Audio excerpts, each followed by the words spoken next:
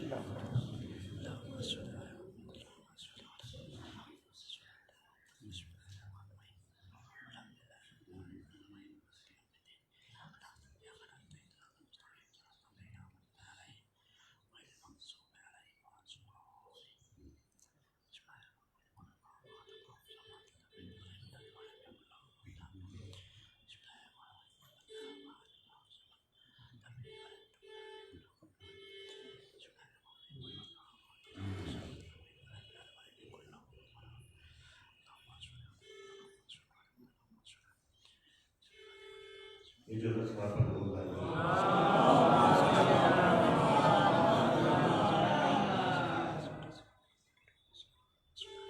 کامیابی انسان کی زندگی میں ایک ایسا جذبہ ہے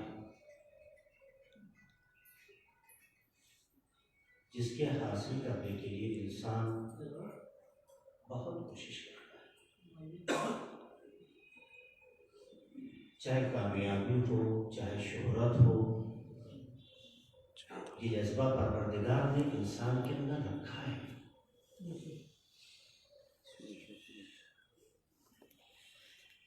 نہ شہرت کی خواہش بری ہوتی ہے، نہ کامیابی پانے کا جذبہ برا ہوتا ہے. دیکھنا یہ ہوتا ہے کہ جن راستوں سے ہم شہرت حاصل کرنا چاہتے ہیں، جن راہوں سے ہم کامیابی پانا چاہتے ہیں، وہ راستہ معقول بھی ہے یا نہیں. نہ شہرت کا جذبہ برا ہے، نہ خواہش بری ہے، نہ کامیابی کا جذبہ برا ہے. یہ دونوں جذبے محترم ہیں. اصل گفتگو یہاں سے شروع ہوتی ہے کہ جن راستوں سے ہم اسے حاصل کرنا چاہتے ہیں یہ معقول یا غیر معقول ہے. اسی سے یہ طے پا جاتا ہے کہ انسان جسے کامیابی سمجھتا ہے وہ کامیابی بھی ہے یا نہیں. جسے شہرت کا وسیلہ بنا رہا ہے یہ وسیلہ صحیح بھی ہے یا یہ ایک اہم مسئلہ ہے جو ہماری زندگی میں ہے. ہمارے جوان بیٹھے ہوئے، ہمارے بزرگوں سایہ خدا سلامت رکھے، الہی آمین. الہی آمین. تو جو کچھ بھی نہیں بزرگوں کی دعاؤں کا اثر ہے، ان کا ہاتھ ہے ہماری گردنوں پہ، انہیں آپ ہمیشہ اپنی دعاؤں میں سب سے پہلے یاد کریں، اطمینان رکھیں۔ آج ہم آپ کچھ بھی اگر بن سکے ہیں اس قابل کہ خدا کے سامنے سر جھکا سکیں، تو ان کی تربیت و دعاؤں کا اثر ہے۔ اس لیے بزرگوں کو ہمیشہ اسی جذبے سے یاد کریں جس طرح سے یاد کرنا چاہیے۔ اللہ ہمارے جوانوں کو بھی سلامت رکھے، چونکہ یہ چاہتے یہ ہیں کہ آئینہ دار زندگی بن سکے۔ میں اس بات کو اپنے جوانوں سے شیئر کرنا چاہتا ہوں۔ کامیابی کے راستے دنیا میں مختلف چیزوں میں تلاش کیے جاتے ہیں۔ کچھ لوگ علم میں کامیابی حاصل کرنا چاہتے ہیں، کچھ لوگ دولت یا بزنس میں کامیابی حاصل کرنا چاہتے ہیں، کچھ لوگ سیاست میں کامیابی حاصل کرنا چاہتے ہیں، کچھ لوگ اجتماعی خدمت کے ذریعے سے کامیابی حاصل کرنا چاہتے ہیں۔ آپ دیکھیں تو کامیابی کے بھی مصادیق مختلف ہیں۔ آیا یہ سب راستے غلط ہیں؟ نہیں، علم کے ذریعے کامیابی پانے کا جذبہ مقدس ہے۔ عمل اور کردار کے ذریعے سے اپنی چھاپ چھوڑنا اور کامیابی کے راستے طے کرنا محترم ہے۔ سیاست کی دنیا میں بھی کامیابی حاصل کرنا ایک معقول راستہ ہے۔ بزنس کی دنیا میں ترقی پانا اور کامیابی حاصل کرنا ایک معقول راستہ ہے۔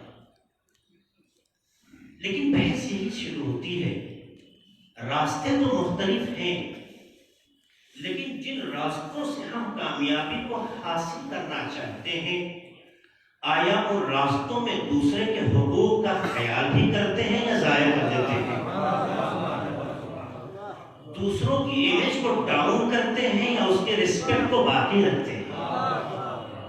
سیاست بھی ایک راستہ ہے کامیابی کا، لیکن سیاست میں اگر کسی کی شخصیت کشی کر کے حاصل کی جائے تو یہ کامیابی نہیں، یہ بدنامی کا شہرہ ہے۔ علم بھی کامیابی کا ایک راستہ ہے، لیکن اگر اس علم کے ذریعے سے رسپیکٹ باقی نہ رہ گئی تو جہالت کا بہترین کام ہے۔ آپ نے سنا ہوگا نا، دنیا میں دو طرح کے جاہل ہوتے ہیں۔ ایک وہ جاہل ہوتا ہے جو پڑھا لکھا نہیں ہوتا، اس نے پڑھائی نہیں کی، پڑھا لکھا نہیں ہے، لوگ اسے جاہل سمجھتے ہیں۔ اور دوسرا طبقہ بڑا خطرناک ہے، ہونے کو مولانا بن گیا ہے، ڈاکٹر بن گیا ہے، انجینئر بن گیا ہے، پروفیسر بن گیا ہے، کتابوں کو پڑھ کر علمی مدارج کو طے کر کے اپنی ایک ساخت بنا چکا ہے، لیکن جب وہ لوگوں سے تعلقات قائم کرتا ہے، معاشرے میں آتا ہے، تو نہ اس کی زبان سے اس کے علم کا پتہ چلتا ہے، نہ اس کے کردار سے اس کے علم کا پتہ چلتا ہے۔ ایسے معاشرے میں بہت سے لوگ آپ کو مل جائیں گے۔ میری گفتگو جنرل ہوتی ہے، کسی کے آپ لے کر منتبک نہ کیجیے گا ورنہ گناہ ہوگا۔ ایسا آپ پڑھتے محمد علیہ اللہم صلی علی محمد و آل محمد۔ دیکھیے دنیا میں اس طرح کے لوگ بھی آپ دیکھیں گے، پڑھے لکھے ہیں، ڈاکٹر ہیں، انجینئر ہیں، بڑے مولانا صاحب ہیں، بڑے بڑے پروفیسر ہیں، سب کچھ ہونے کے بعد بھی جب اجتماعی زندگی میں آتے ہیں، سوشل لائف کو اپنے جو ہے پریکٹیکل آف ویو سے پیش کرتے ہیں، تو آپ نے دیکھا ہوگا کہ ان کی زبان اور ان کا کردار، ان دونوں کا وزن رہتا نہیں ہے۔ تو کئی صاحب فلاں صاحب یہ بات کہا کہ کس کی بات کر رہے ہو، وہ تو پڑھا لکھا جاہل ہے۔ کتابیں نہ پڑھ کے جاہل ہونا اور ہے، لیکن پڑھ کر جاہل کہلانا سب سے بڑی بدبختی ہے۔ خدا اس جہالت سے ہر انسان کو محفوظ رکھے جو اس کے علم کے معیار کو بھی جہالت میں تبدیل کر رہا ہے۔ سلام پڑھنے محمد علیہ اللہم صلی علی محمد و آل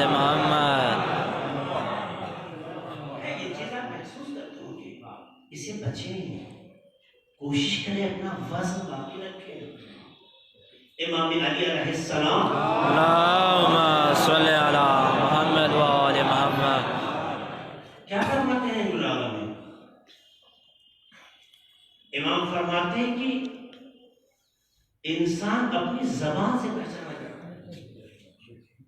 انسان اپنی زبان سے پہچانا جاتا ہے. ہوں گے ہم کچھ اپنے خیال میں ہوں گے آج کی زبان بولو تو، لیکن جب آپ بولتے ہیں تو آپ کی زبان آپ کے علم اور آپ کی تربیت دونوں کا پتہ دیتی ہے. اس لیے نہج بلاغہ کا جملہ آپ کو یاد ہوگا کہ لسان العاقل وراء قلبہ، لسان العاقل وراء قلبہ، عاقل کی زبان اس کے دل کے پیچھے ہوتی ہے. وَلِسَانُ الْأَحْمَقِ فِيهِ، اور احمق کی زبان اس کے منہ میں ہوتی ہے. اچھا بھئی آخر زبان ہم سب کی منہ میں ہی ہے، ہم سب کی زبان منہ میں ہی ہے. بھئی فضا جسے آپ کہتے ہیں منہ، اسی منہ میں ہم سب کی زبان ہے. لیکن امام فرماتے ہیں احمق کی زبان اس کے منہ میں ہے اور عاقل کی زبان اس کے دل کے پیچھے ہے. کیا کہنا چاہتے ہیں امام؟ امام یہی پیغام دینا چاہتے ہیں. اگر دنیا میں تمہیں عاقل اور احمق کو پہچاننا ہے تو ایک معیار ذہن رکھنا، جو سوچ کے بولے وہ عاقل ہے، جو بغیر سوچے بولے وہ جاہل احمق ہے. دیکھ رہا امام کیا کہنا چاہتے ہیں؟ اگر آپ پڑھے لکھے ہونے کے باوجود بھی، ہم آپ دونوں شامل ہیں، پڑھے لکھے ہونے کے باوجود بھی بغیر سوچے سمجھے اگر بول دیں تو نگاہ امامت میں اسے احمق کہا جاتا ہے.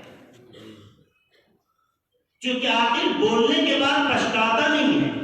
ممکن احمق بولنے کے بعد پچھتائے تو ایسا بولے ہی کیوں کہ جس کے بعد پچھتانا پڑ جائے. آئے اپنا معیار ایسا بنائے جیسا آپ کے ائمہ آپ سے چاہتے ہیں. ہم نے دنیا میں معیار کا سلیقہ بدل دیا ہے.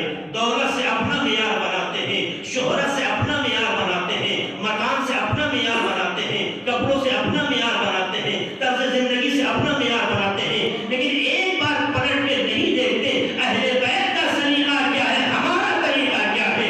جہاں ہمارے اہل بیت کے طریقوں میں اختلاف ہو جائے وہاں سے منافقت تو آتی ہے، ایمان نہیں پیدا ہوتا ہے. سلام علیکم محمد.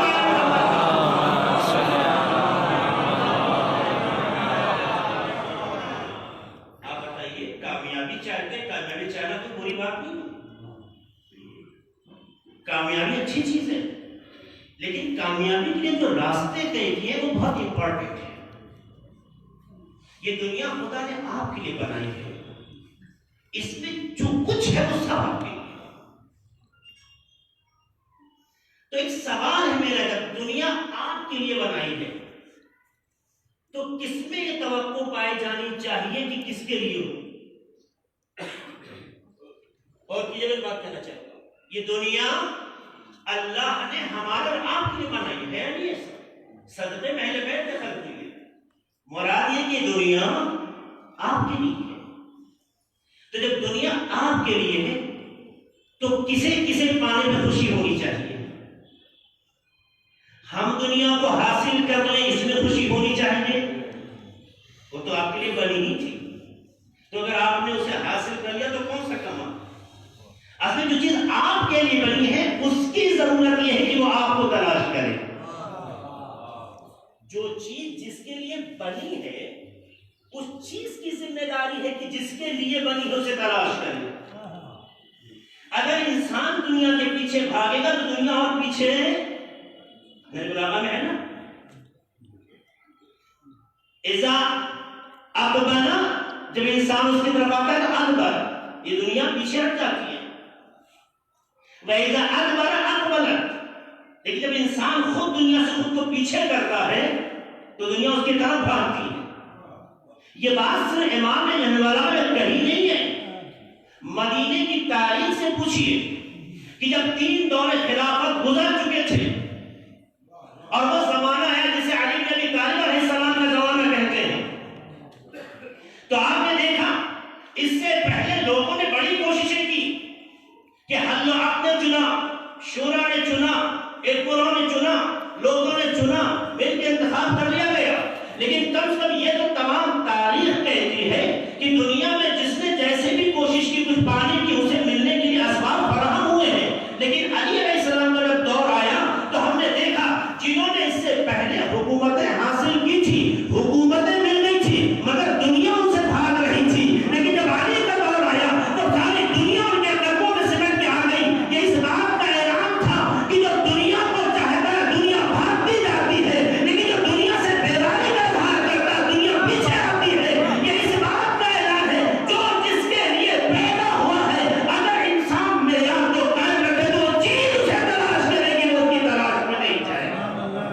اے سلام علیہ محمد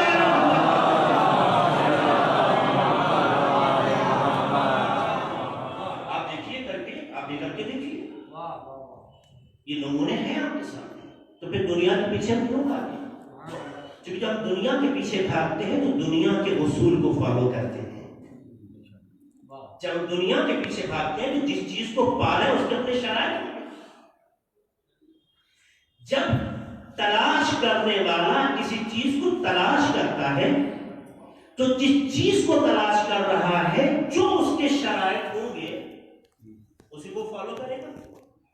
اگر انسان دنیا کو حاصل کرنے کی کوشش کرے گا، جبکہ انسان کا کام یہ نہ تھا، لیکن انسان دنیا کو حاصل کرنے کی کوشش کرے تو دنیا کے راستے میں چھل ہے، کپٹ ہے، مکاری ہے، عیاری ہے، دھوکے ہیں، سفسطے ہیں، غفلتیں ہیں، شیطنت ہے. آپ جو بھی عنوان اور صفت لے آئیے. تو ظاہر جس چیز کو آپ حاصل کر رہے ہیں اس کے حاصل کرنے کے جو راستے ہیں وہ آپ کو اپنانا ہوگا. لیکن جب دنیا آپ کو حاصل کرنا چاہے گی تو دنیا پھر اپنے معیار سے آپ کو نہیں تلاش کرے گی. کہنا معیار کیا ہے؟ جس چیز کو تلاشا جا رہا ہے، جس چیز کو تلاش کرنا ہے، اس چیز کا اپنا جو معیار ہوگا. تلاش کرنے والے کی ذمہ داری اس کے معیار کو دیکھنا، اپنے معیار کو نہیں. تلاش کرنے والے کو اپنا معیار نہیں دیکھنا کہ ہم کیا ہیں، دیکھنا یہ جس سے قریب ہونا چاہتے ہیں، جس تک پہنچنا چاہتے ہیں، جس سے نزدیک ہونا چاہتے ہیں، اس کا معیار کیا ہے. اس کا معیار دیکھ کے جب انسان یا دنیا آگے بڑھے گی تو مجھے بتائیے تبدیلی آپ میں آئے گی یا دنیا میں آئے گی؟ تبدیلی آپ میں آئے گی، دنیا میں آئے گی. دنیا بدلتی جب ہے جب دنیا آپ کو تلاش کرنے لگے، اور آپ بدلتے جب ہے جب دنیا کو تلاش کرنے لگے. اس لیے اہل بیت نے، رسول نے زمانے جاہلیت میں قدم رکھتے ہی بتا دیا ہم دنیا کو بدلنے آئے ہیں، دنیا ہمیں بدل نہیں سکتی ہے. اس لیے رسول کی زندگی میں دنیا نے معیار بدلے ہیں، رسالت نے معیار نہیں بدلے ہیں. سلام علیہ محمد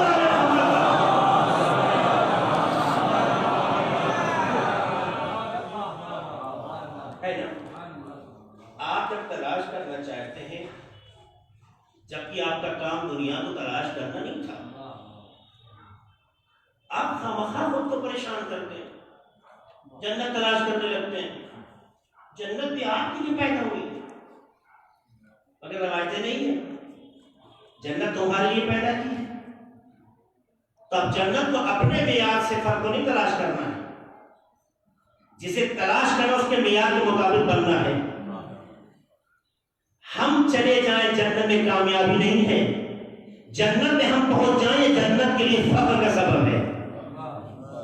معیار کو سمجھیں. اصل میں ہوتا کیا ہے کہ سستی شہرت ہمیں بگاڑ دیتی ہے، سستی کامیابیاں اس کو توڑ دیتی ہیں. ہمیں امام زمانہ علیہ السلام چاہیے. اللهم صل على محمد وآل محمد. چاہیے نہیں چاہیے، ہمیں وقت امام چاہیے. تو جب ہماری ضرورت کا نام وقت امام ہے تو تلاش میں کس کے صفت کو مد نظر رکھنا ہوگا؟ اپنی پسند کو یا جسے تلاش کر رہے ہیں؟ آپ اور کسی بات کہنا چاہتے ہیں؟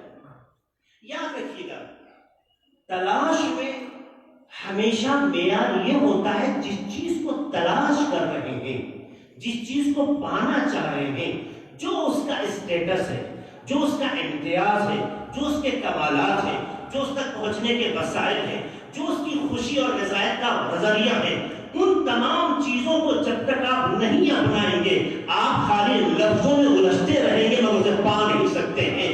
کیا وجہ ہے آج تک ہمیں وقت کا امام نہیں ملتا ہے جبکہ اسی دنیا میں ہے؟ وجہ یہ ہے ہم امام کو امام کے معیار پہ تلاش نہیں کر رہے، اپنے معیار پہ تلاش کرنے کی کوشش کریں۔ صلوات پڑھیں محمد والے محمد۔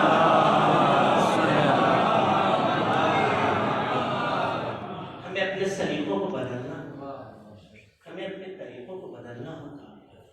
اللہ نے کوئی کمی ہماری رب کی خلقت میں نہیں چھوڑی۔ پروردگار عالم نے کوئی بھی کمال جو کمال کہلائے اسے ہمیں آپ کو محروم نہیں کیا۔ ہم اس کی مخلوق ہیں، لوگوں کی نہیں ہیں۔ ہم جب راستہ بھٹک جاتے ہیں تو الجھ جاتے ہیں۔ جس دن آپ کو یقین ہو جائے کہ ہم خدا کی مخلوق ہیں تو آپ بھولے نہیں سمائیں گے، اور جب یقین ہو جائے گا مخلوق اس کی ہے تو عزت اسی سے تلاش کریں گے، ذلت اسی میں تلاش کریں گے۔ لیکن جب ہم عبید الدنیا ہو جاتے ہیں، دنیا کے غلام ہو جاتے ہیں، دنیا کے بندے ہو جاتے ہیں، تو دنیا کے معیار پہ عزت تلاش کرتے ہیں، دنیا کے معیار پہ ذلت تلاش کرتے ہیں۔ اب ہمیں زندگی میں عزت اور ذلت کے معیار کو ایک بار سوچنا ہوگا کہ ہم جسے عزت کہہ رہے ہیں اس کی نگاہ میں بھی عزت ہے یا نہیں، جسے ذلت کہہ رہے ہیں اس کی نگاہ میں بھی ذلت ہے یا نہیں۔ اگر اس کی نگاہ میں عزت ہے تو کوئی ذلیل نہیں کر سکتا، اگر اس کی نگاہ میں ذلت ہے تو کوئی عزیز نہیں بنا سکتا ہے۔ آپ دیکھیے اہل بیت کو برا کہنے والے ہر دور میں پیدا ہوئے اور آج بھی آپ کو مل جائیں گے، مگر اتنا بتائیے اہل بیت کی عظمتوں پہ کوئی فرق آیا کیوں نہیں آیا؟ کیونکہ خدا نے جسے عزیز بنایا اسے کوئی ذلیل نہیں کر سکتا ہے، اور ان ذلیلوں کو لوگ سنوارنا چاہتے تھے، آج اتنا عرصہ گزر گیا انہیں عزیز نہ بنا سکے۔ سلام کرتے محمد والے۔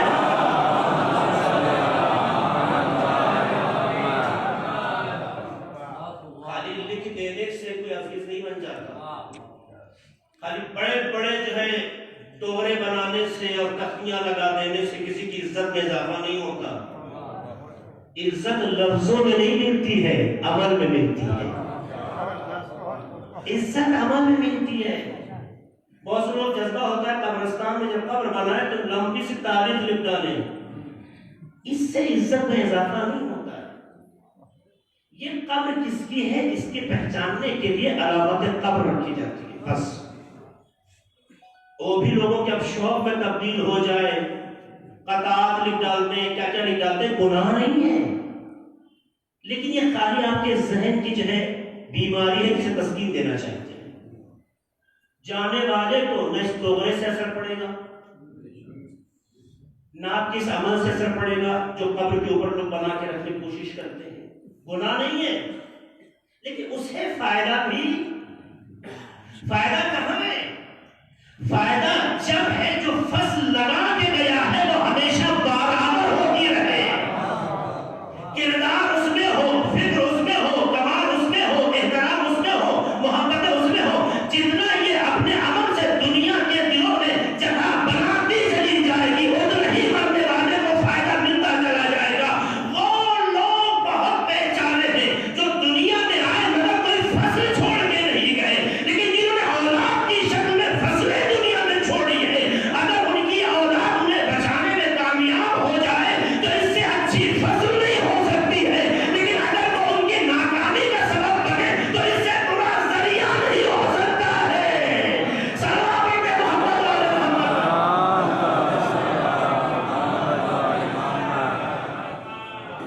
عزت و ذلت کے معیار کو، کامیابی کے معیار کو اس معیار پر تلاش کرنا چاہیے جسے کامیابی کہتے ہیں۔ ہم سمجھتے ہیں مجلس کر لیا، حق ادا کر دیا۔ آپ نے اگر مجلس کر دیا تو حق ادا کر دیا، میں ایک سوال کرتا ہوں، کیا انصاف ہے؟ آپ نے اگر مجلس سے سنیے نا غور سے، یہ جملہ بڑے اعتماد سے کہہ رہا ہوں، آپ نے اگر مجلس کیا تو کوئی کمال نہیں کیا، کچھ بھی کمال نہیں کیا۔ یہاں کی بات ہے، آج کل مولانا کیا کیا ممبر سے پڑھ جاتے ہیں، اور کیجیے کہنا کیا چاہتا ہوں، آپ سانس لے رہے ہیں کمال ہے؟ میں آپ سے پوچھ رہا ہوں، آپ سانس لے رہے ہیں کمال ہے؟ یہ سانس نہ ہو تو آپ مردہ ہیں، یہ کمال نہیں ہے۔ کمال یہ ہے کہ یہ سانس جو آپ لے رہے ہیں یہ آلودہ نہ ہو۔ اور مجھے میں کہنا چاہتا ہوں، یہ مجلس ہمارے لیے ایک سانس کی حیثیت رکھتی ہے۔ جس طرح سانس نہ ہو تو ہم مردہ ہیں، اس طرح اگر یہ مجلسیں نہ ہو تو ہمارا دین مردہ ہے، ہمارا وجود مردہ ہے۔ یہ کمال نہیں ہوا، کمال یہ ہے کہ جس طرح سانس آلودہ نہ ہو سکے، اسے کاربن ڈائی آکسائڈ سے بچایا جائے، اسی طرح سے مجلسوں کو بھی ہم کاربن ڈائی آکسائڈ سے بچانا چاہیے، جس کی بنیاد پہ مجلسوں کا تقدس پامال ہوتا ہے۔ سلام علیہ محمد وعلیہ محمد۔ اللهم صل على محمد وآل محمد۔ مجلسوں کی حیثیت ہماری زندگی میں ایک سانس جیسی ہے۔ جس طرح سانس نہ ہو ہم مردہ ہیں، اس طرح یہ مجلس عزاداری نہ ہو تو ہم مردہ ہیں۔ ہماری بقا کو دیکھنا ہے تو مجلس میں تلاش کرو، لیکن کمال مجلس نہیں ہے۔ مجلس کو ان خدشات سے بچانا ہے جو اس کے تقدس اور معیار کو کمزور کرتے ہیں۔ جس طرح سانس کو ان چیزوں سے محفوظ رکھنا ہے جس سے سانس آلودہ ہو جائے۔ تو آپ کو ایک بات سوچنے کا تو حق بنتا ہے۔ تھا ایک زمانہ کہ لوگ جب تک گھٹنوں کے بل تعریف نہ کریں اسے مجلس نہیں کہتے تھے۔ ہم تو آج تک یہی نہیں کر پائے کہ ہمارے مجلس اور مشاعرے میں کیا فرق ہے۔ بعض شعراء آتے ہیں نسلوں کو کھگال دیتے ہیں اگر شعر پہ آپ تعریف نہ کریں۔ نہیں پتا کہ وہ اہل بیت کا تذکرہ کرنے آئے تھے یا اپنے خیال اور اپنی بیماری کو لوگوں تک جلب کرنے آئے۔ فرش پہ آ گیا ہے اور اب بھی آپ نسل تلاش کر رہے ہیں۔ اس فرش پہ آنا اس بات کی علامت ہے کہ نسلوں میں کہیں تو طہارت ہے جو لوگ یہاں پہ پہنچے ہیں۔ سلام علیہ محمد وعلیہ محمد۔ اللهم صل على محمد وآل محمد۔ تو آپ سلیقے کو بدلیں۔ سارے دامن وقت میں گنجائش نہیں، میں ابھی سے محسوس کر رہا ہوں کیونکہ اصل مدعا بھی آپ کے سامنے تو آیا ہی نہیں۔ کامیابی تلاش کرنا چاہتے ہیں، قرآن بھی کہتا ہے کامیابی تمہارا حق ہے، لیکن کامیابی کیسے تلاش کرو؟ میرے جوانوں، کامیابی کے کچھ ہم نے مصادر شروع میں گنوائے۔ قرآن مجید بھی کامیابی کے لیے 4 نسخہ دیتا ہے۔ کامیابی چاہتے ہو 4 نسخے۔ من یطع اللہ، جو اللہ کی اطاعت کرے، نہیں کہ جو اللہ پر ایمان لائے، جو اللہ کی اطاعت کرے۔ اطاعت ایمان کے بعد کا مرحلہ ہے، کیونکہ اطاعت بغیر ایمان کی نہیں ہوتی۔ لیکن اگر آپ کامیابی چاہتے ہیں تو ایمان میں کامیابی نہیں دی، اطاعت میں، یعنی ایک قدم آگے بات بڑھ چکی ہے۔ غور کی بات میں سلسلے وار رسول اللہ چاہتا ہوں۔ یہ سورہ نور کی آیت نمبر 52 ہے۔ یا دیکھیے آیت بھی کس میں؟ سورہ میں، اس کا نام سورہ نور ہے۔ جب پورا قرآن نور ہے، لیکن اس پورے قرآن میں کوئی سورہ نور ہو جائے تو ایسے جیسے نور علی نور ہو، اور اگر اس میں بھی کوئی نورانی بات اس طرح سے پیغام آ جائے تو گویا نور علی نور ہے۔ اب دیکھیے نور کے مراتب ہیں۔ من یطع اللہ، جو اللہ کی اطاعت کرے، ورسولہ، اور اس کے رسول کی اطاعت کرے۔ دیکھیے بات اطاعت کی ہے، یعنی پیروی کی ہے۔ پیروی کسے کہتے ہیں؟ لبیک یا رسول اللہ، لبیک یا حسین، یہ نعرہ تو مکار بھی لگا سکتا ہے، یہ نعرہ تو بعد عمل بھی لگا سکتا ہے۔ یہ نعرہ تو سیاسی بھی ہو سکتا ہے، بدعملوں کے نعرے سے اہل بیت فرق نہیں پڑتا۔ ایسا کچھ کیجئے کہ زبان خاموش و کردار بول رہا ہے۔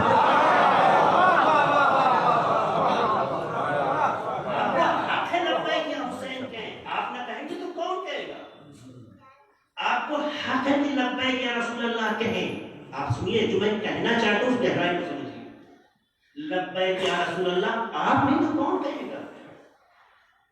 لیکن کیا یہ نعرہ دھوکہ دینے کے لیے، نعوذ باللہ اپنی زبان میں کو بیوقوف بنانے کے لیے؟ یہ لبیک یا رسول اللہ نعرہ نہیں، یہ حقیقت ہے۔ لبیک یا حسین نعرہ نہیں، یہ حقیقت ہے۔ مراد یہ ہے کہ اے رسول ہم اس لائق بن چکے ہیں جیسا آپ چاہتے ہیں، اے حسین علیہ السلام ہم ایسے ہو گئے ہیں جیسا آپ سوچتے تھے، تب حق ہے لبیک کہنے کا۔ جس طرح سے زبان پہ یہ نعرہ آتا ہے ویسے ہی آپ کے دلوں میں اس کا اگر اثر نہ ہو تو مکاری تو اسے کہہ سکتے ہیں، نعرہ حقیقی نہیں کہہ سکتے۔ یہ بھڑاس نکالنے کی چیزیں نہیں ہیں کہ جس میں جتنی طاقت ہے، آواز میں جتنی رعنائیت ہے، دونوں ہاتھوں کو اٹھا کے مٹھیاں باندھ کے لبیک کا نعرہ لگائے۔ یہ کوئی میدان جنگ نہیں ہے، لیکن اس میدان کا نام نفس ہے، اس سے لڑتے جاؤ، یہ حقیقت بنتا چلا جائے۔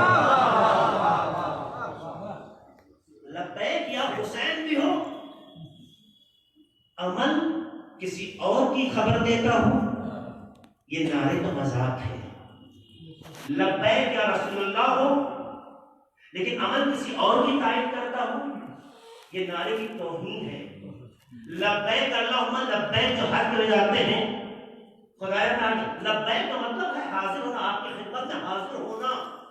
شروع میں کہہ چکا، جس کی خدمت میں آپ حاضر ہونا چاہتے ہیں، جسے پانا چاہتے ہیں، پہلے اپنے معیار کو اس کے مطابق بنائے تب حاضری قبول ہے۔ دنیا میں پیسے دے کے حاضری پائی جا سکتی ہے، اپنے دوستوں سے کہہ کے پریزنٹیشن لگائی جا سکتی ہے۔ آن لائن کلاسوں میں کیا ہو رہا ہے، بہت سے لوگ سوتے کہتے ہیں پڑھانا تو کھانے آن لائن اوکے کر دینا۔ تو دنیا میں حاضری کے راستے مختلف ہو سکتے ہیں، پیسے سے، شہرت سے، طاقت سے، سوسائٹی سے۔ ایک سوال پڑھتے ہیں اللہم صلی علی محمد و آل محمد۔ ماحول بنا کے دنیا میں لوگ اپنی حاضری تو کر سکتے ہیں، حاضری دے سکتے ہیں، لیکن اہل بیت کی حاضری کے لیے آپ کو دولت لگانے کی ضرورت نہیں ہے، آپ کو طاقت لگانے کی ضرورت نہیں ہے، آپ کو افراد ڈھونڈنے کی ضرورت نہیں ہے، کیونکہ اہل بیت کی نگاہ میں ایک فرد امت ہے۔ جو خود امت ہو اسے ڈھیر یا افراد کی تلاش کی ضرورت نہیں ہوتی ہے۔ ایک جملہ میں کہتا ہوں، یہاں پہ عرض کر دوں کہ اگر یزید جیسا پلیت، عبید اللہ ابن زیاد جیسا خبیث، خباثت نسلی والا انسان اگر کربلا کی سرزمین پہ ہزاروں ہزار لوگ اکٹھا کر سکتا ہے تو جن کی نسلوں میں طہارت ہی طہارت ہو، کیا کربلا میں بھیڑ جمع نہیں کر سکتے تھے؟ لیکن امام حسین نے کربلا میں بھیڑ جمع نہ کر کے یہ پیغام دیا ہے، اہل بیت بھیڑ سے نہیں پہچانے جاتے، معیار سے پہچانے جاتے ہیں۔ ایسے وہ لے کے آؤ ہر فرد اپنی جگہ پہ امت کہلائے۔ امام حسین کربلا میں 72 لے کے نہیں آئے ہیں، بلکہ ایسے 72 لے کے آئے جو ہر ایک مکمل امت کہلاتا ہے۔ صلوات صلی علی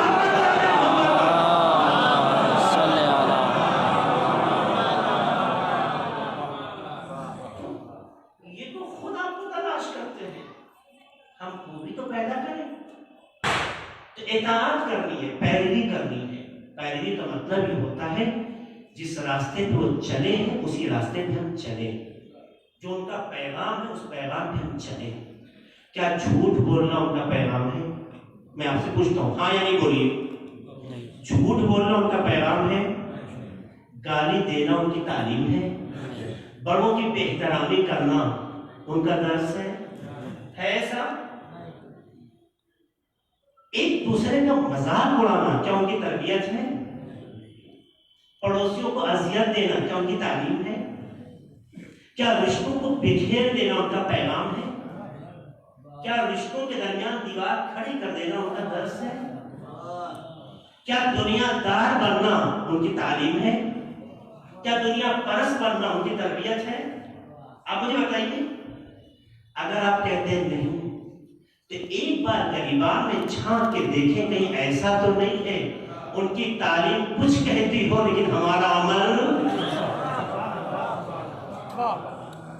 دنیا کو بیوقوف بنایا جا سکتا ہے، دنیا کو دھوکہ دیا جا سکتا ہے، عدالتوں میں کھڑے ہو کر مقدس کتاب کو چھو کے بھی جھوٹ بولنے کا جذبہ ہو سکتا ہے، لیکن اہل بیت کی بارگاہ میں مرداری نہیں چلتی، عیاری نہیں چلتی، وسوسہ نہیں چلتا، بوتے بتانی دنیا کے لیے تو معیار ہوگی، اہل بیت کے لیے نہیں، اسی لیے اہل بیت یہ دیکھتے ہیں معیار کہاں ہے، اگر وہ معیار حبش میں بھی مل گیا تو بلال ہمارے ہو، فضا ہماری ہو، سلمان ہمارے ہو، مقداد ہمارے ہو، اس لیے کہ وہ معیار میں سب کو تلاش کرتے ہیں، شہرت میں نہیں تلاش کیا کرتے۔ سلام علیہ محمد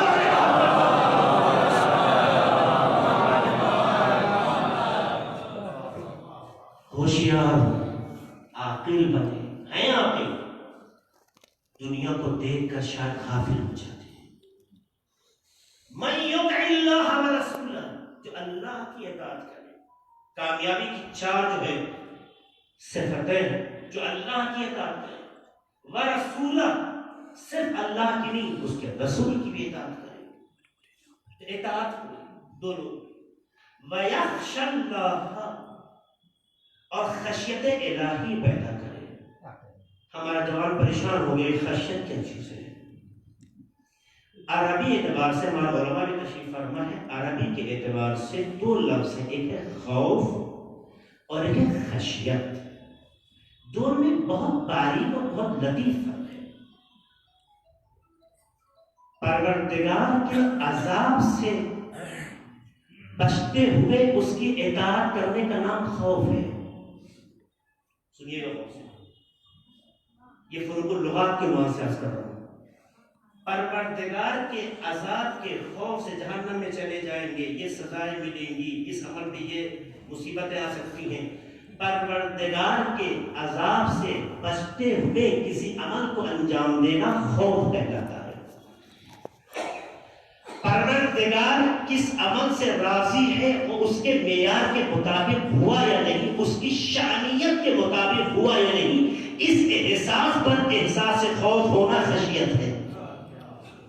شاید میری بات اب تک پہنچی ہے۔ پروردگار کا یہ معیار ہے، ہم معیار طے نہیں کر سکتے، یعنی بلندی۔ ہمارا یہ عمل، ہماری یہ نماز، ہمارے یہ روزے، ہمارے یہ نیک اعمال نہیں پتا اس کے معیار کے مطابق ہے یا نہیں۔ اس منزلت اور عظمت کے احساس پہ ڈر پیدا کرنے کا نام خشیت ہے۔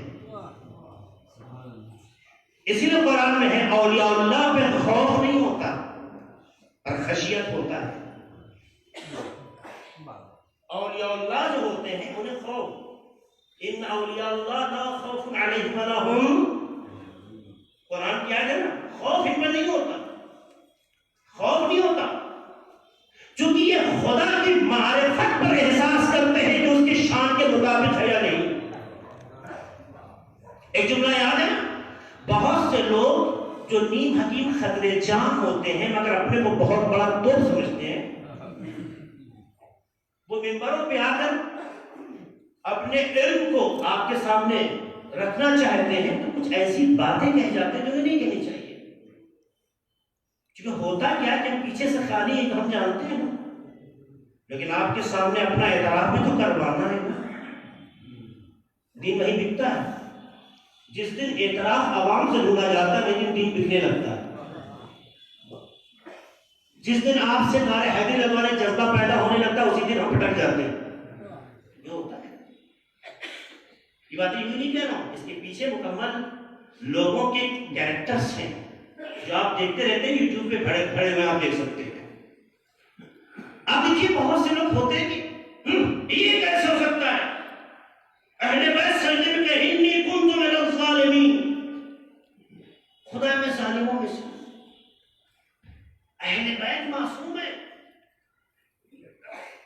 بیت معصوم ہے. معصوم اسے کہتے ہیں جہاں گناہ کا تصور بھی نہ ہو. جہاں گناہ کا تصور کرنا تو دور کی بات ہے, جہاں تصور گناہ بھی نہ ہو وہاں عصمت وجود میں آتی. تو اہل بیت نے بارگاہ خدا میں یہ جو جملہ کہا میں تو ظالمین میں سے ہوں, میں تو ظالمین میں سے ہوں, انی کنت من الظالمین بہت سی دعاؤں میں ہے. تو کہا نہیں یہ تو اہل بیت سے نہیں ہو سکتی. کہاں ان کی عصمت, کہاں اہل بیت کے بارے میں اس طرح کی تعبیر ہے؟ ظاہر ہے جب اہل بیت کو آپ اپنے معیار پہ پہچانیں گے تو یہی بات کہیں گے. اہل بیت کو اہل بیت کے معیار پہ پہچانیں. علماء نے آگے اس جملے کی تفسیر کی کہ اس جملے کا دو مقصد ہے, ایک آپ کے اعتبار سے, ایک معصوم کے اعتبار سے. آپ کے اعتبار سے یہ کہ آپ کو درس دے رہے ہیں, آپ کو تعلیم دے رہے ہیں کہ کس طرح خدا کی بارگاہ میں ہم اپنے کو پیش کریں. خدایا میں تو ظالمین میں سے ہوں, خدایا میں تو غافلین میں سے ہوں, خدایا میں گنہگار ہوں, خدایا میں بدعمل ہوں. خدا کی بارگاہ میں اس احساس کو پیش کرنے سے اچھے بننے کا جذبہ پیدا ہوتا ہے. دیکھیں انسان اچھا کب بنتا ہے؟ انسان اچھا جب بنتا ہے جب برائیوں کی طرف متوجہ ہو. جب برائیوں کی طرف توجہ ہی نہ ہو تو پھر اچھا کیسے بنے گا؟ اچھا بننے کا جذبہ جب ہی پیدا ہو. جتنا اس کی بارگاہ میں ہم اپنے کو ذلیل کرتے جائیں گے اتنے خدا کو عزیز بناتا جائے. جتنا عجیب ہمارا اور آپ کا خدا ہے, یہ عجیب خالی بات کہنے کے لیے, خدا نہ خاصا سے منفی یا نیگیٹو پوائنٹ نہیں ہے. ہمارا آپ کا خدا بھی ایک ایسا خدا ہے جو ہر قدم پہ ہمیں عزت بخشنے کے لیے وہ تیار رہتا ہے. ایک بار خود کو اس کی بارگاہ میں جھکا کے تو دیکھیں, گرا کے تو دیکھیں, ذلیل کر کے تو دیکھیں. وہ کہتا ہے تمہیں حق نہیں ملنا کہ کسی بارگاہ میں ذلیل ہو. ہماری مخلوق کسی اور کی بارگاہ میں ذلیل ہو جائے یہ خدا کو پسند نہیں. ہماری بارگاہ میں ذلیل ہونے کا اتنا عزیز بناتا چلا جاؤں گا کہ دنیا کی عزتیں تمہارے قدموں میں ہوگی, ذرا بلند ہو جاؤ گے. یہ خدا کا وعدہ ہے, یہ خدا کا وعدہ ہے. تبھی تو جناب حضور جب امام حسین کی بارگاہ میں پہنچتے ہیں تو فوراً خود کو گرا دیتے ہیں. بعض مقاتل میں یہ تعبیر ملتی ہے, اپنے کو امام کے قدموں میں گرا دیتے ہیں, امام فوراً اٹھا لیتے ہیں اور تمہاری جگہ وہاں نہیں یہاں ہے. کیا ہو رہا ہے؟ سینہ تان کے بولے کے سامنے ہاتھ ہے تو کیا یہ جذبہ بیدار ہو پیدا ہوگا؟ اور میں خدا کی خاطر امام حسین کی بارگاہ میں اپنی دنیا کی تمام شہرتوں کو چھوڑ کر آقا حسین کے قدموں میں جھکایا. اتنا عزیز بن گیا کہ آج اور حضرت اور کہلاتے ہیں. یہ آپ کے سامنے نمونہ ہے, یہ باتیں ہیں. تو اس کی بارگاہ میں آگے جھک کے تو دیکھیں, وہ عزیز بناتا ہے. وہ کبھی آپ کو ذلیل ہی نہیں دیتا. وہ تو حیدر بیلی صاحب مرحوم کا جملہ ہے, ہمارے بزرگ تائید کریں گے کہ ہمارا خدا ایسا ہے جو نعمتیں دینے کے بہانے تلاش کرتا ہے. ہمارا خدا ایسا ہے, ہم کسی سے ناراض ہو جاتے ہیں تو وصیتیں ہو جاتی ہیں. ہوتا ہے نہیں ہوتا؟ ہم کسی سے ناراض ہو جائیں, جنازے میں شریک نہ ہو, ہمارے رشتوں سے کبھی نہ ملے, ہم نے سب توڑ دیا. عجیب, جس سے خدا نے جوڑا ہے اسے آپ توڑ رہے ہیں. یہی پتا چل گیا کہ معیار دنیا کا آپ کا بول رہا ہے, خدا کا معیار نہیں بول رہا ہے. بنا توڑنے کی بات نہیں, جوڑنے کی بات کرتے ہیں. تو یہ مزاج انسان کا ہوتا ہے. دنیا میں لوگ ایسے چلتے ہیں, لیکن ہم گناہ پہ گناہ کرتے رہتے ہیں, لیکن ہمیں معاف پہ معاف کرتا رہتا ہے. معاف کرتا رہتا ہے. میں جملہ لفظ کر دوں, شاید بات تو آپ تک پہنچانے ماشاءاللہ میں نے کسی موقع پہ بات کہی ہوگی, یاد نہیں رکھا کون سی بات کہاں کہی ہے. بات ایک آپ کے سامنے رکھنا چاہتا ہوں. مثال کسی مجلس میں دے چکا ہوں, البتہ کہاں یاد نہیں آ رہا ہے. کیا آپ اپنے گھروں میں دیکھا ہوگا, جس گھر میں باپ کا باپ یعنی دادا ہو اور پوتا یعنی بیٹا ہو, دادا باپ اور پوتے، جن گھروں میں یہ رشتے باحیات ہیں۔ آپ نے دیکھا ہوگا کہ جب اس گھر میں چھوٹا بچہ غلطی کرتا ہے، چھوٹا بچہ جب غلطی کرتا ہے تو ہوتا کیا ہے؟ جیسے اس نے غلطی کی باپ نے اسے مار دیا، غلطی کی اس نے، باپ نے غلطی پہ مارا، دادا ناراض ہو گئے۔ ایسا دیکھا ہوگا گھر میں؟ کیوں؟ آخر بیٹے نے غلطی کی ہے، پوتے نے غلطی کی ہے، بابا آپ دیکھ لیں یہ غلطی اس نے کی، ہاں کی تو کیا ہوا، کیوں مارا اسے نہیں مارنا چاہیے۔ بابا ایسی غلطیاں جب میں بچپن میں کرتا تھا تو آپ مجھے مارتے تھے، اگر ہم نے آج سے اسی غلطی پہ مار دیا، اس طرح کی غلطی پہ، تو آپ ہمیں کیوں ڈانٹ رہے ہیں؟ کل ہم نے غلطی کی، آپ نے مارا، آج جب پوتا غلطی کر رہا ہے اور باپ اسے مار دے رہا ہے تو دادا ناراض ہو جا رہا ہے۔ تم نے حکمت کیسے بھی میرے سامنے میرے پوتے کو مارو؟ ارے بھائی اسی غلطی پہ بیٹے کو سزا دے چکے ہیں۔ یہ بات دہرا رہا ہوں تاکہ آپ کا ذہن حاضر ہو جو بات کہنا چاہتا ہوں۔ تو کیا بات ہے بج رہا ہے؟ کچھ مسئلہ نہیں ہے، بات اتنی ہے کہ جیسے جیسے رشتوں کا اعتبار بلند ہوتا جاتا ہے، معاف کرنے کا جذبہ بڑھ جاتا ہے۔ جیسے جیسے رشتوں کا اعتبار، کل یہ باپ تھے آج دادا ہو گئے، رشتے کا اعتبار بڑھ گیا۔ جیسے جیسے رشتوں کا اعتبار بڑھتا جاتا ہے، معاف کرنے کا جذبہ بڑھتا چلا جاتا ہے۔ تو سوچو اللہ سے بڑا مرتبہ کسی کا نہیں ہے، تو اگر دادا معاف کرنے کا جذبہ رکھتے ہو تو خدا کے معاف کرنے کا جذبہ کیسا ہوگا؟ سلام پڑھے محمد اللهم صل على محمد وآل محمد۔ ہے نا؟ تو اپنے اندر آپ جذبہ پیدا تو کریں، آپ اپنے اندر خوبیاں پیدا تو کریں۔ آپ جب خوبیاں پیدا کریں گے تو راستے نکلتے ہیں۔ تو وَيَخْشَ اللَّهَ، تو ایک تو پیغام یہ ہے کہ وہ دوسروں کو درس دینا چاہتے ہیں کہ بارگاہ خدا میں خود کو حقیر و ذلیل پیش کرو، خدا تمہیں خود عزیز بنائے گا، اعتراف کرتے رہو اپنے بندے ہونے کا۔ دوسری چیز، اہل بیت جہاں ہمیں تعلیم دے رہے ہیں، بھئی اہل بیت کا خدا سے بھی تو رشتہ ہے، اب تو معبود کا۔ اہل بیت کیوں کہتے ہیں خدا میں ظالمین میں سنو؟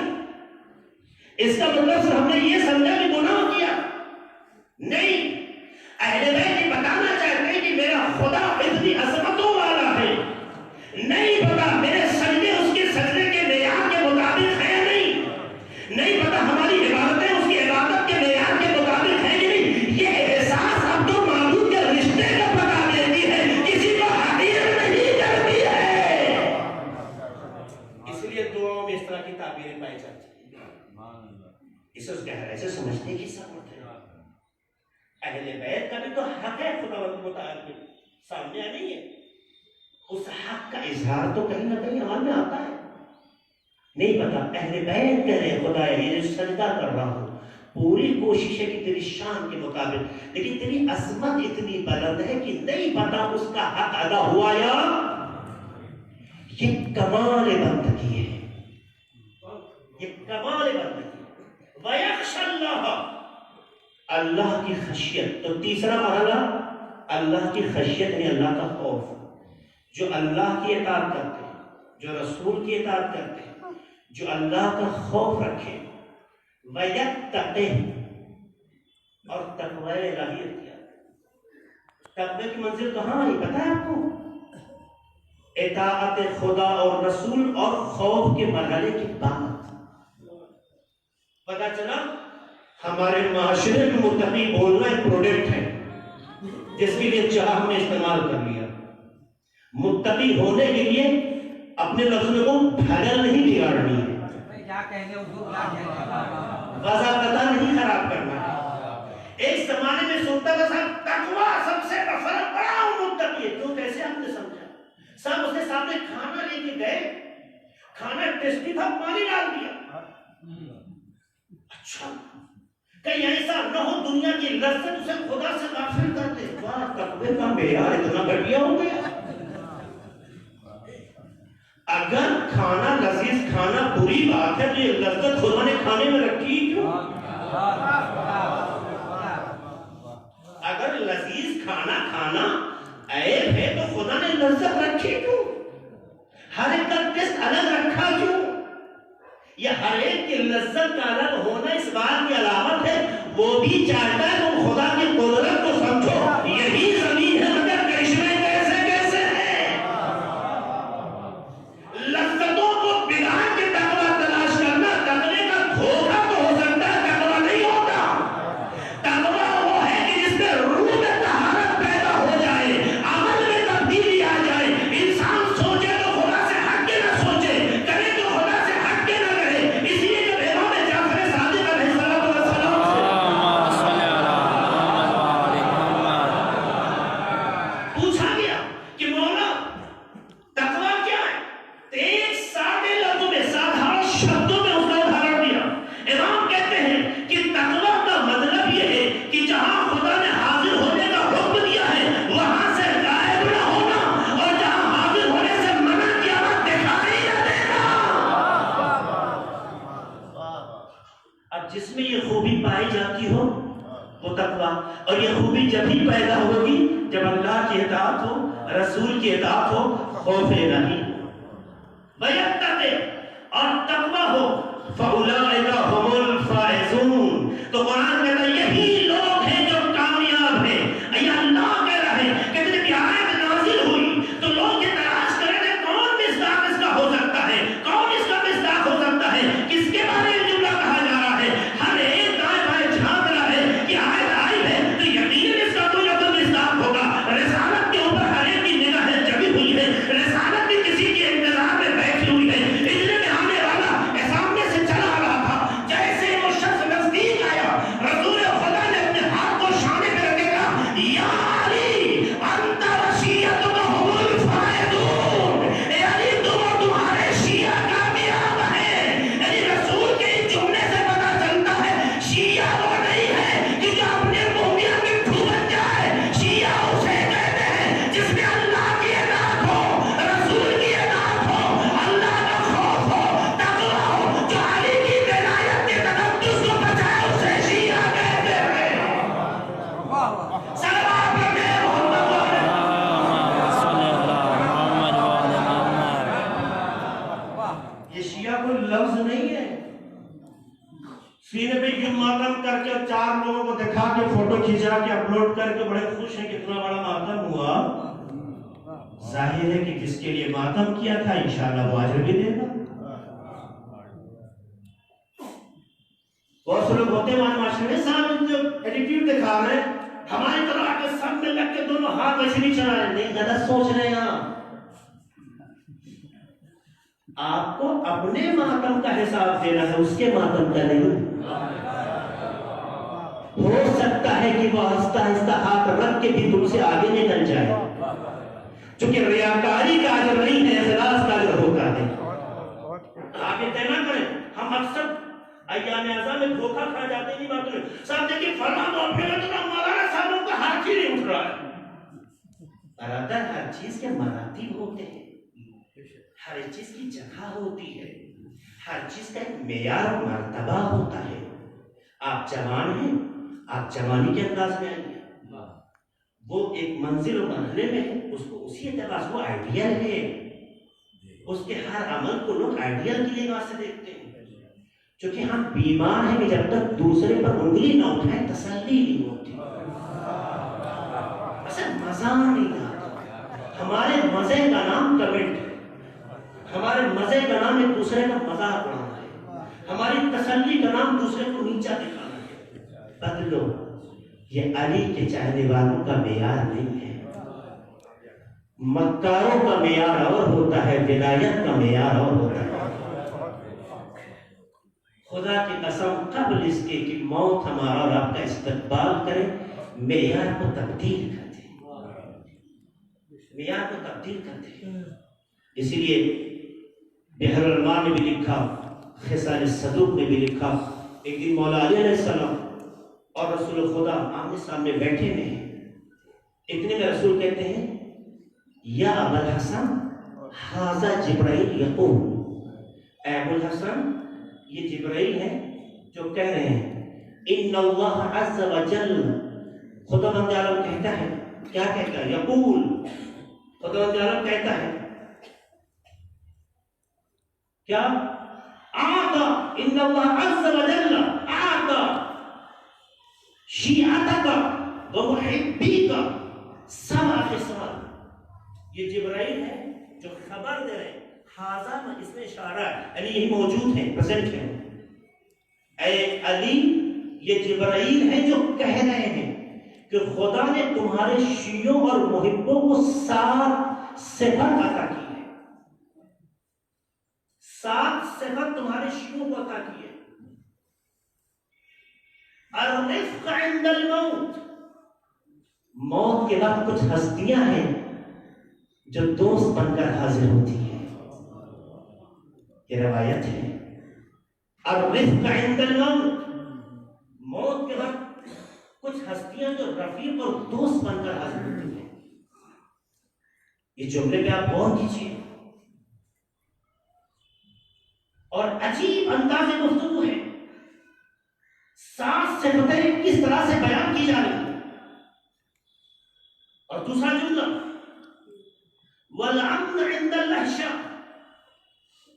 جو وحشت قبر ہوتی ہے اس وقت خدا بند عالم نے امن اور امان کے اسباب فراہم کیے ہیں.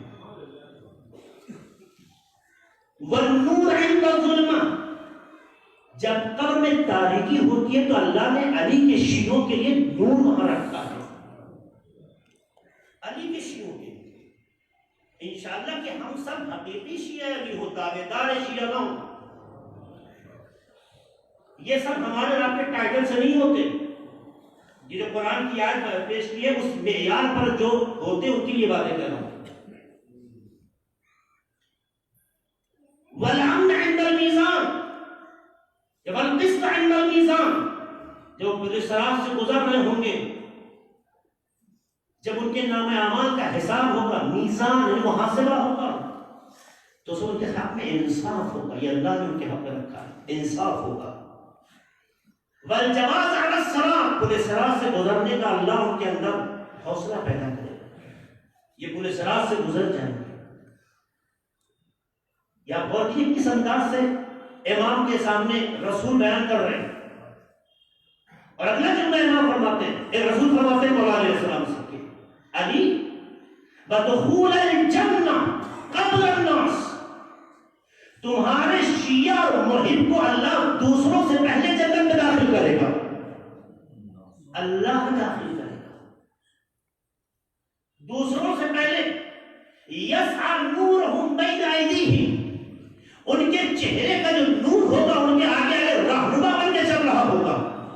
تو پتا چلا شیعہ علی وہ ہے جس کا نور ہدایت کا ذریعہ بنتا ہے. جب نور حاوی بن جائے تو شیعہ کیسا ہوگا؟ سلام پڑھے محمد والے محمد. اللہم صلی علی محمد وآلہ. ہمیں دیکھنا ہوگا کہ آیا ہم اپنے اندر وہ خوبیاں وہ صفتیں پیدا کر سکیں گے نہیں. آئیے اگر نہیں ہے تو اب سے عہد کریں. یہ دنیا کسی کے ساتھ وفا نہیں کرتی. سب کو ایک دن مرنا ہے، یہ قطعی ہے. تو کچھ ایسا کریں کہ ہماری روح شرمندہ نہ ہو، اہل بیت ہمارے عمل سے شرمندہ نہ ہو. جو زندگی بھر شیعہ کے نام پر ہم کہلاتے تھے، خود کو کہلاتے تھے خود کو، یہ شیعت کی صفت بدنام نہ ہو. ایسا کچھ کرنا چاہیے. شیعہ حسب و نسب سے نہیں ملتا، یاد رکھیے گا. شیعہ عمل کا نام ہے، کیریکٹر کا نام ہے. یہ پیدا کرنا پڑتا ہے. خاندان سے ہو شیعہ یہ ضروری نہیں ہے. چونکہ ہم نے دیکھا ہے شیطانوں کے گھر میں بھی رحمان جیسے پیدا ہوتے ہیں، رحمانوں جیسے گھر میں بھی شیطان صفت پیدا ہوتے ہیں. تاریخ بھری پڑی ہے، ہر گھر میں اس طرح کے لوگ ہیں. ہم کوشش کریں کہ ہمارا بچہ اہل بیت کی زینت کا ذریعہ ہو، اہل بیت کی عزت کا ذریعہ ہو. جس طرح اہل بیت خدا کی عزت کا ذریعہ تھے، ہماری نسلیں بھی اہل بیت کی عزت کا ذریعہ ہو. اور آپ سے بہتر کون سو سکتا ہے؟ آپ میں ساری کوالٹی ہے.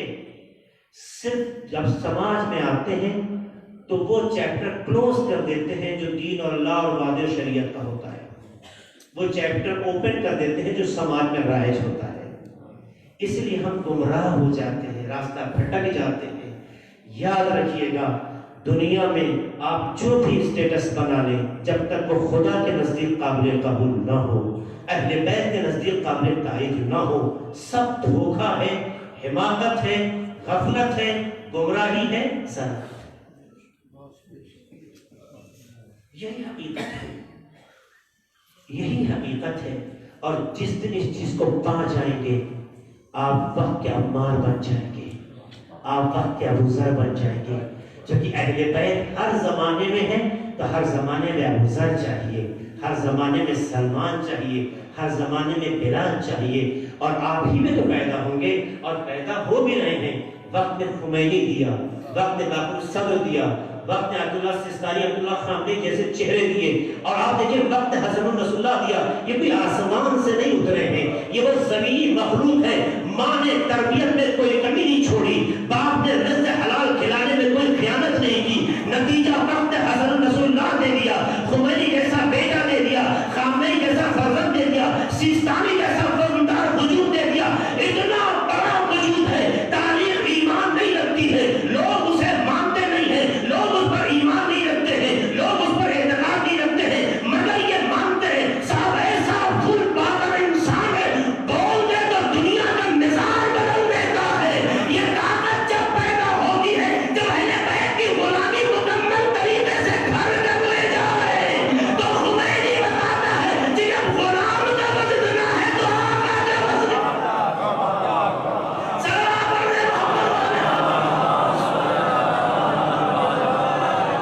بھٹک سکتا ہے، لیکن حسین کا سہارا مل جائے تو سنبھل جاتا ہے. کربلا میں یہ سمجھاتی ہے. اسی لیے دیکھیے سہیل راستہ بھٹکے ہوئے تھے، لیکن امام حسین کا سہارا مل گیا تو سنبھل گئے.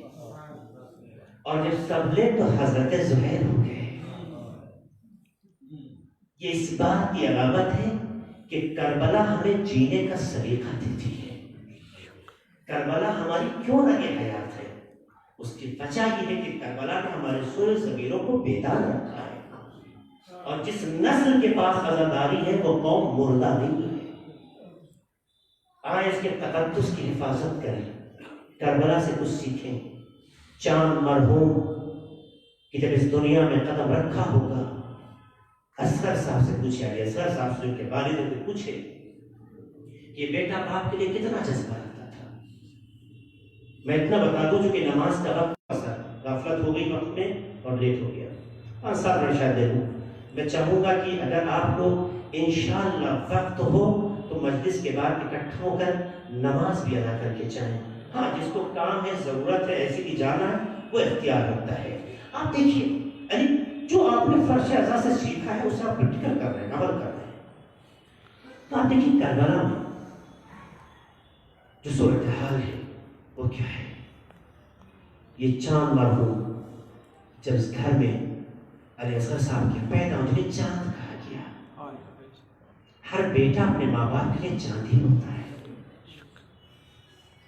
اور کبھی کبھی نام اسی لیے رکھا جاتا ہے اس طرح کا کہ وہ زندگی میں ویسے اثرات ظاہر کرے. اولاد بہت عزیز ہوتی ہے ماں باپ کے لیے، بہت عزیز ہوتی ہے. اور ایک باپ کے لیے بہت سخت ہوتا ہے کہ جب اس کا بیٹا اس کے سامنے دنیا سے گزر جائے. بہت سخت ہوتا ہے.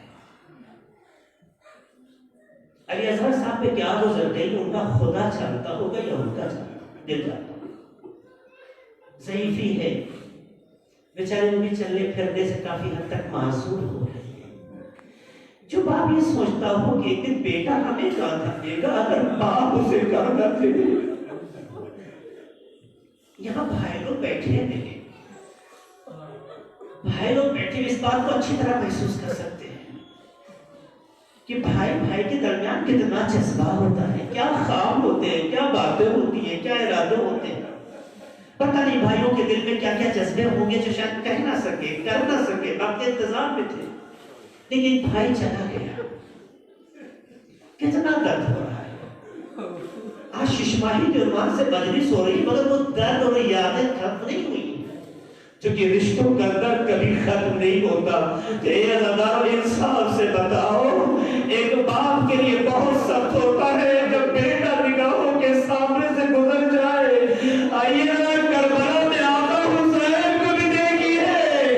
ارے وہ بھی ایک باپ ہے جن کے سامنے جوان بیٹا ہے.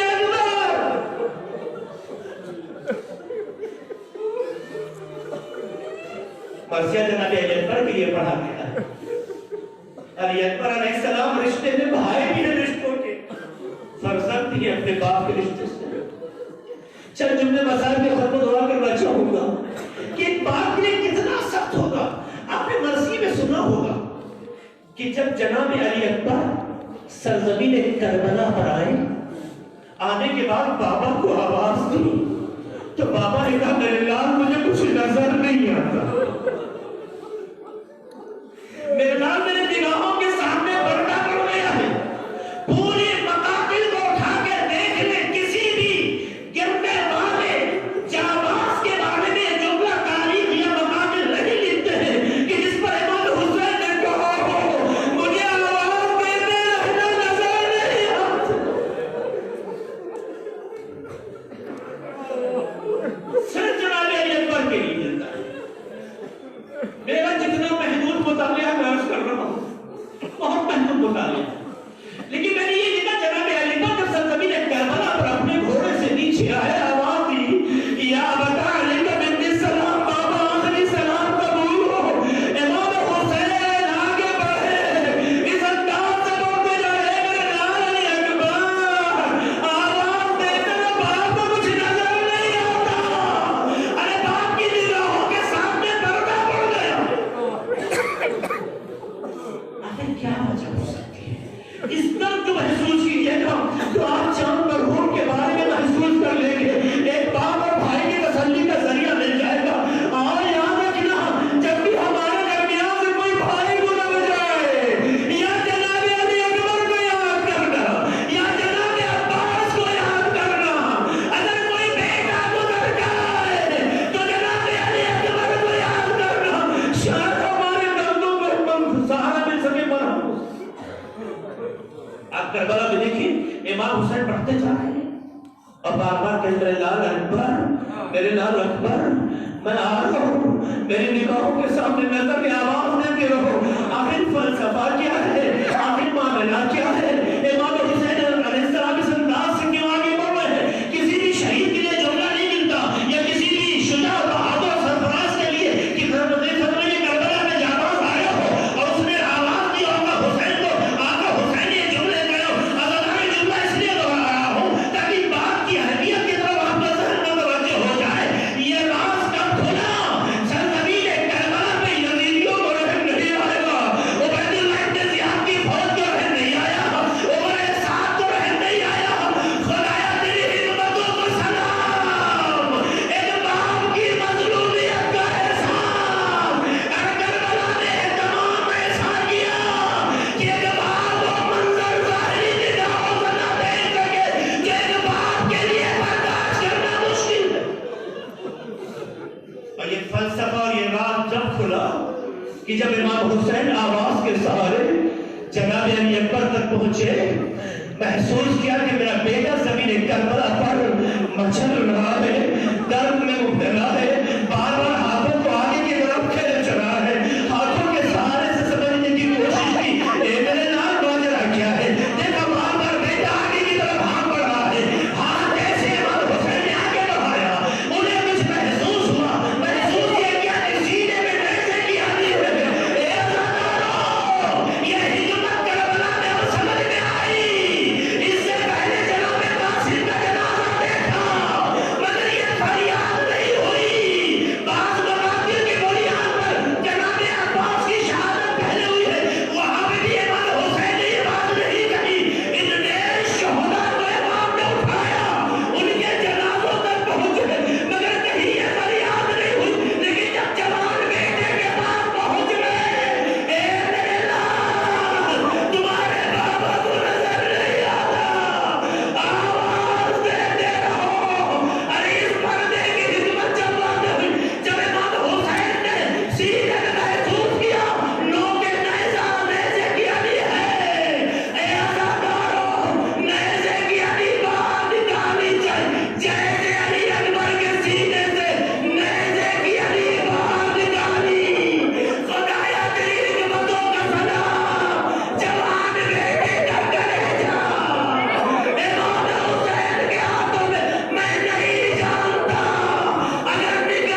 ایک عمر کا تقاضا تھا، ایک معمولی سی تکلیف اور بیماری نے ان کی ہمراہی کی، سوچا نہیں تھا گزرنے، مگر کلیجہ زخمی تو نہیں تھا، مگر جسم کے زخموں کے نشان تو نہیں تھے نا۔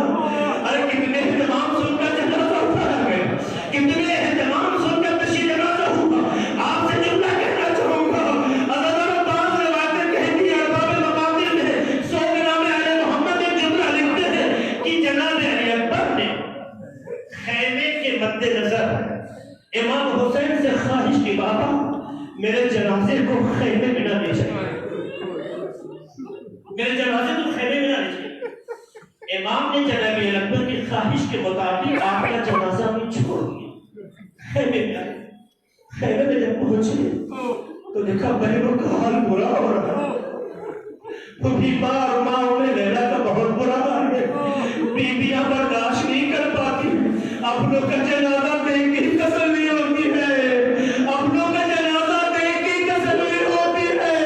اے مرحوم کی بہنوں، اے مرحوم کے رشتے دار خواتین، میں آپ سے مخاطب ہو کے کہنا چاہتا ہوں، ارے جب آپ اپنے بھائیوں نے اکبر کی یاد آئے، آپ اپنے بھائیوں چاند کی یاد آئے، ارے کربلا کے لیے اکبر کو یاد کیجیے گا۔ جب خیمے میں بیویوں کا یہ حال دیکھا کہ امام دوبارہ تیزی سے میدان کربلا کی طرف آئے،